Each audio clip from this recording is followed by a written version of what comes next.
So Nick, when you get traded to Chicago and then you sign a deal there, how was your role outlined to you?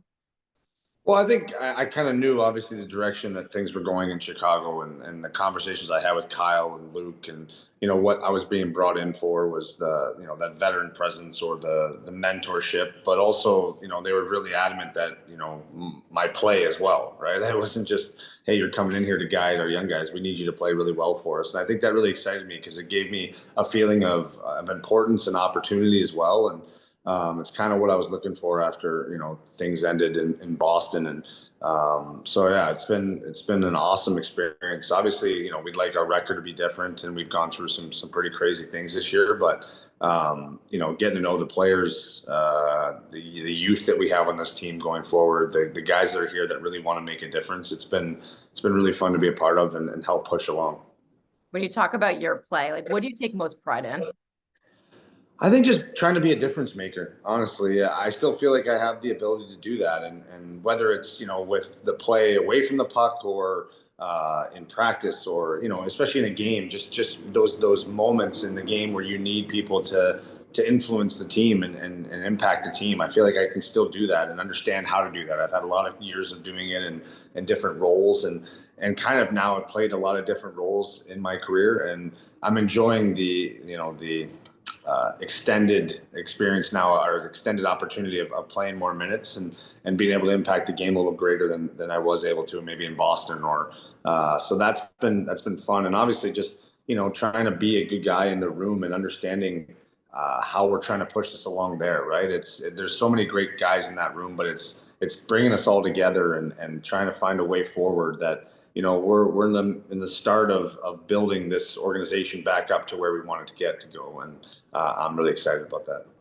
You said like you come in and the mentorship is part of it though, because it's an exciting time for the franchise. They get the number one pick, Connor Bedard.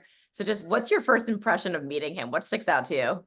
Yeah, I mean, I was not sure what to expect. I'd heard so many things. And I think that's probably the most unfair thing for Connor is there's so much out there on him. But you get him broken down or in a room and get to talk to him in a one-on-one environment, and he's an awesome kid. Just really is. It's wiser beyond his years than you expect, more mature than you'd probably expect, but also kind of expect with everything that he's had to deal with. But the grace in which he's handled with, he still somehow is able to be himself.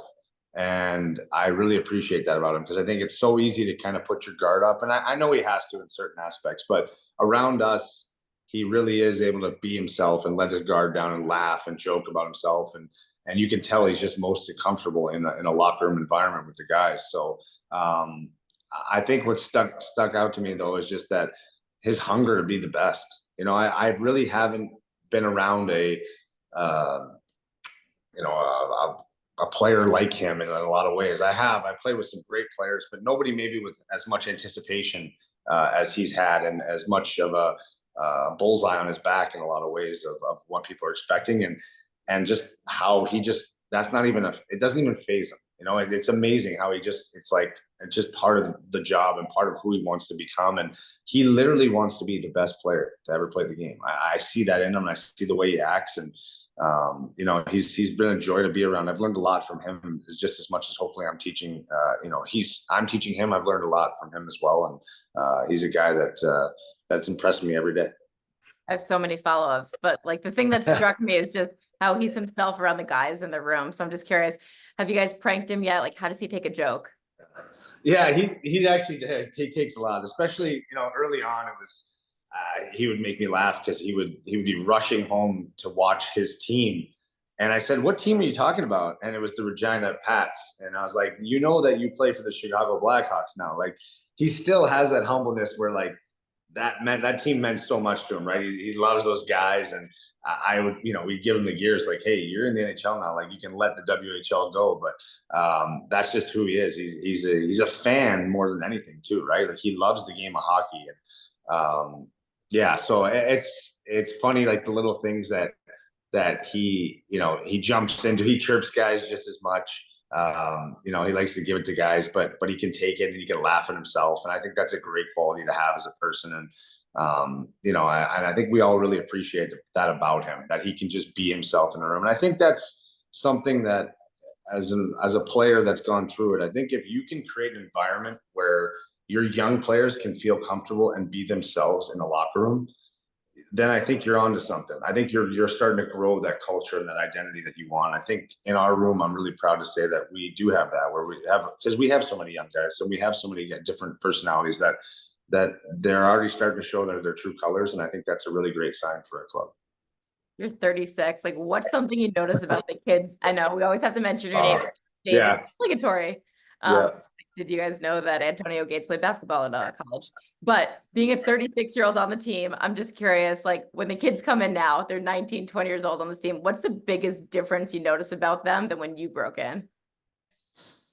Oh man, there's so many things. I don't know what, I guess maybe like when I broke in, I just felt like there was a lot more fending for ourselves. Like we had to learn on the go a lot more, where there's a little more hand holding now, or like expectation to be like told what to do. And I think because that probably starts in junior now. Like guys they have meals made for them. Like we used to have to go and figure out where we're eating before games. Even in the NHL when I came, like our breakfasts weren't paid for. Our lunches, especially at home, were not made at the rink. We had to go out to restaurants. So just little things like that, where there's like an expectation now of like, wait, I have to do this for myself. Has been kind of funny with the young guys. And we can talk about video games. That's just the era they grew up in. But it is quite funny to me, just that part where there's just a little bit more expectation. Like, hey, wait, I have to do this by myself. Like, you're not going to come with me? No, you're a big boy now, right? And so yeah, it's been funny to kind of have those little moments with the guys. But luckily for us, our young guys are really great, and they're hungry to get better and learn, and that's all you can ask. How do you think it shows up in the way that they like to get coached? I think that's a little bit of it, is right. Like when I came in, it was almost every single time the coach, like now guys know what they do wrong a lot. They're watching their own videos. They're analyzing their games so much better. So it's almost like they know the answer before the coach even has to come down. And I think so a little bit of it is like massaging egos and also letting them know, but also realizing that they don't need to be told directly, and that the motivation side of it is actually really important now, right? Like, hey, I know you messed that up, but I know you can do it. And it's amazing how that really uplifts a lot of the younger players now, where when I came in the league, you get berated up and down the ice if you made a mistake. And that was kind of normal because you had to be put in your place and told, and now these guys are so dialed into their games and what's needed that the motivation is just a little bit different. How you handle it. It's not a softer approach. It's just there's more information. They have way more information at their fingertips now. So it's just weeding through what information actually matters and giving them that, as opposed to just coming down and laying into them, where now it's more of a direct, like, you did this wrong, here's why, here's what I need you to fix, and let's go do it. Totally. All right, one more question of like, get off my lawn back in my day. But I'm just curious, and I don't know, maybe this is actually a different topic, but one thing I've noticed in the league today is just the code that it is to protect teammates and stand up for teammates. And I know that's part of your role, especially with all these young guys. Like, how would you describe what the code is to stand up for a teammate? Because to me, it seems like more than ever, you almost have to answer for clean hits. Yeah. I know it's hard. It really is hard because I know there's clean hits that happen, and it's part of the game. Like, I had John Tortorella as a coach, and he'd say, hey, you're going to get hit. Like, it's the NHL, right? Like he calls it a no-hit league now. That's why I think everyone reacts so strongly to any hit, because any kind of big hit now is like, you must have done something wrong. No, it was just a really good body check that we don't see very often anymore.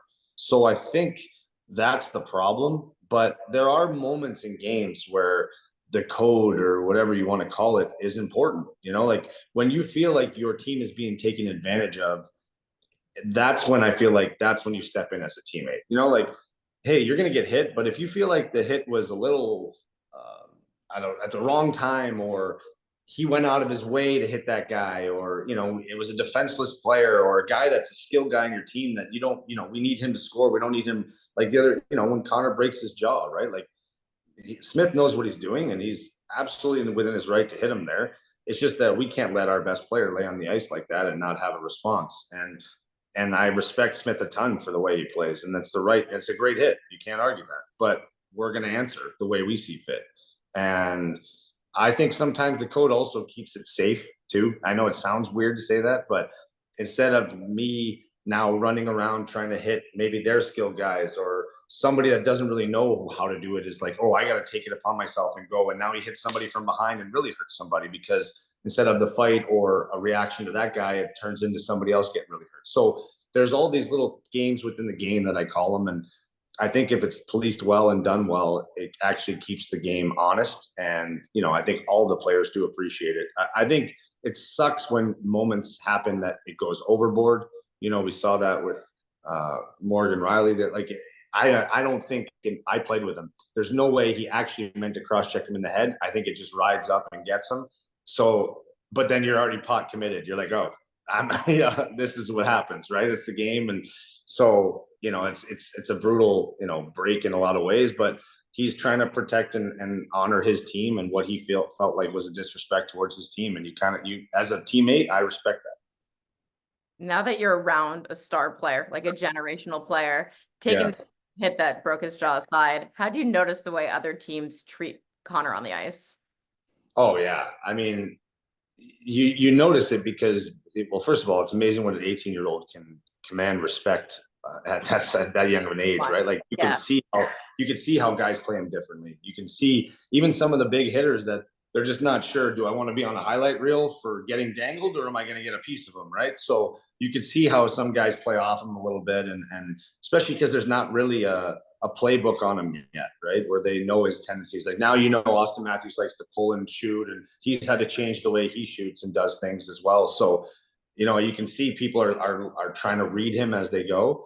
But yeah, he's definitely going to get more attention. And as the games get more important for us, down the road, Connor's going to have to fight through a lot of what those star players have had to do that, right? Like teams are, when we're in a playoff run, and they're going to target him a little bit more. So he's going to have to get used to that and understand that hit like Smith people are going to try and push him into certain areas to try to pin him off. And maybe there is an opportunity for a hit. So he has to understand that a little bit more too. And that's all learning and part of being a great player. And all the greats have done it. They've had to learn how to play with the target on their back. But you watch it and you try to protect him and teach him. And the lucky for us though is he's a guy. I mean, if you watch him, he plays with his head up the whole game. So it's not like he doesn't know who's coming or what's coming. But the dad in me always wants to protect all the guys on my team. So you always want to look out for each other, and vice versa. They're always looking out for me as well. I always love your perspective on things that are going on in the league. So I'm just curious, is there a topic or an issue for players that you wish either got more attention or could get addressed? Oof, man. That's put me on the spot. Always, Nick. Never. Yeah. I don't know. I'm not gonna lie to you. I'm a little concerned with like the mental health aspect of our players right now. I've seen a lot of guys enter the program, which I think is wonderful.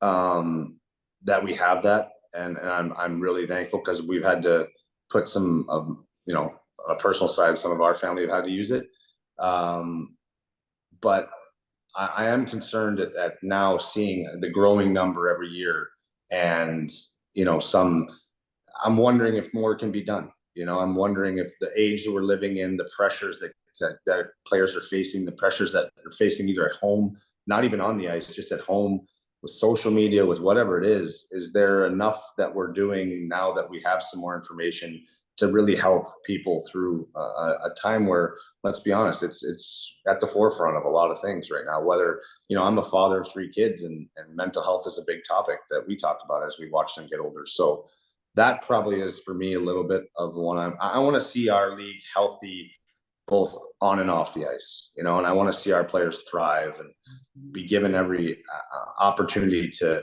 And I also think it's nice though that it humanizes us too in a way, right? Like we're not on this pedestal where we're, not susceptible to having these things. And I think it also makes people realize, yeah, like they're going through the same thing I'm maybe going through. And so it does have its benefits that way too. But let's have maybe more of a conversation and talk about it and find ways to really, get to the bottom of what's going on. And maybe we can help everyone out because of that.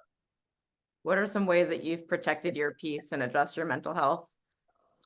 Oh man, I'm always working on it. I find I'm lucky. Like my wife's very in tune with that. So and I think it's conversation. I think that's where a lot of, and I mean, listen, I'm not an expert. I really feel like when you can communicate your feelings and have a place where you feel comfortable to talk about that and have people that you feel comfortable about talking that with, it's amazing what can come out and cleanse you in a lot of ways too. Right. And I've gone through a lot of things that have definitely, caused me a lot of mental stress and with health of family members, losing a family member, and even just the game itself, right? It's never always a high moment. But I think the conversation that you have with people you really trust that have the tools in place to help you, I think it allows you to kind of process things a little bit better. And even teammates, it's amazing when you talk to other teammates and friends that are in the same kind of field as you are, that have gone through those things, and how that can help you as well. So I'm just a big believer in communication, and I just think it's something that we were taught as younger, just swallow your feelings. And I think now we're starting to realize how important it is to speak about it, and that can honestly lead to so many other great things to come from it. So that's probably the one thing I use the most. And maybe I overshare my feelings a little bit too much, but I'm an overshare too. yeah, but I think that's in a good way, and I think it hopefully teaches my kids and people around me that, you know what, it's okay, and if they feel comfortable to share with me, then I think you're putting yourself in a good position to really help people. Terrific messaging, Nick. I appreciate that.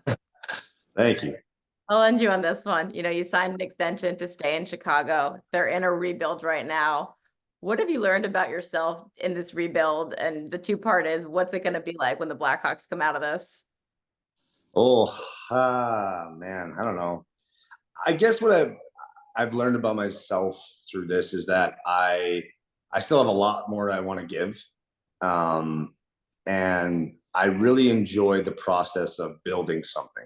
I not to say like I love my time in Boston. I learned from some of the best, in my opinion, the best leader in the game at the time was Patrice Bergeron, and I love seeing how he went about, how he went around the room, and how he led, and how he got guys to follow, and how those guys followed him. And that wasn't just Bergie. There was such a collective group there of guys that, and I really enjoyed learning from them. But also, it made me realize, like, I really love the grind of it, where you're building something where you have 20 guys that you're trying to mesh together and find a way for a common goal and get everyone on the same page, whether it's through, some guys aren't feeling it that day, some guys are, and how do you get them motivated? I don't know, I really enjoy people, and I enjoy the competitive spirit of a team. And so I really am excited about helping here in Chicago with the group that we have, and more people I'm sure that will come in and really try and help push this organization back to the supremacy it was at one time. And I remember coming in here and playing, and this was the gold standard for a lot of years. So I'm excited to build it the right way, and help that, and hopefully leave this team in a better place than when I found it. And that'd be pretty special feeling, and exciting to see if maybe we can get a cup down the road. I don't know if I'll be here for it. I'm hoping I am. You never know, but that'd be pretty special. No, there's so much good messaging in there too, of just enjoying the process and being, Yeah. I don't know, just be present too. Yeah. I mean, listen, I want to win more than anybody, and the goal is always to win the Stanley Cup. So that's what bothers me sometimes, is you have to be a realist sometimes of where you're at, but I also have seen teams catch fire, and I've seen, so why put a ceiling on anything right now, especially with the players that we have. And if you believe strong enough, it's amazing what that can overcome in a lot of ways too. So that's the messaging that I'm trying to portray here in this room, and the mindset, and hopefully we can build it, like I said, the right way, so that the foundation is strong for a lot of years to come. Little Patrice Bergeron, a little Ted Lasso, good inspiration there. Yeah, Bergie's way more handsome, way more hair. All right, we'll make sure that gets in there. Yeah. Thank you, Nick. Thanks, I really appreciate it.